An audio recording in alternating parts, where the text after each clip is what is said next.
నమస్తే NCR news కి స్వాగతం. నా పేరు హరిప్రియ. ముందుగా బులెటిన్ లో హెడ్లైన్స్ చూద్దాం. మరీ అంత అమాయకంగా వ్యవహరించవద్దు. జిల్లా కలెక్టర్ పి ప్రశాంతి. ఇసుక ర్యాంపు వద్ద లోడింగ్ ఛార్జీల వసూళ్ల విషయంలో అక్కడ విధుల్లో ఉన్న గ్రామ రెవెన్యూ అధికారి ప్రదీప్ వ్యవహార శైలిపై మరీ అంత అమాయకంగా వ్యవహరించవద్దు అంటూ జిల్లా కలెక్టర్ పి ప్రశాంతి ప్రశ్నించారు.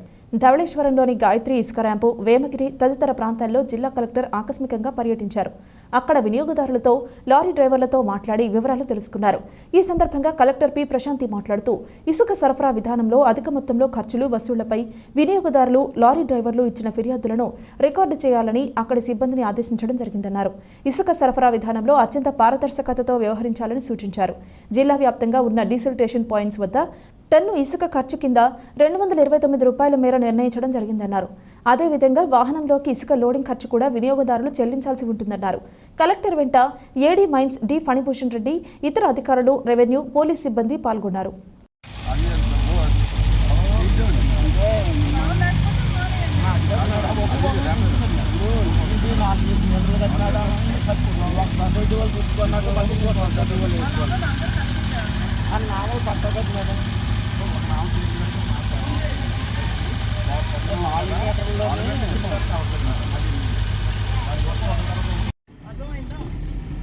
ఈ రెండు ఎవరైనా వినకపోతే ఈ రెండు కంట్రోల్ రూమ్లో మీరు ఐడెంటిటీ లేకుండా మీరు కంప్లైంట్ చేయొచ్చు.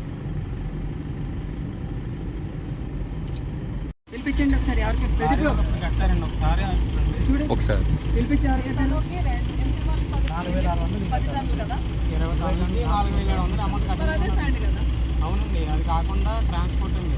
ట్రాన్స్పోర్ట్ మీరు ఇవ్వాలి కదా. ట్రాన్స్పోర్ట్ ఉంది, అది కాకుండా ఆ లోపల నుంచి తెచ్చినందుకు లోడింగ్ చార్జ్ చేస్తున్నారు. ఎంత వస్తుంది? 4,700, 4,600 వస్తుంది.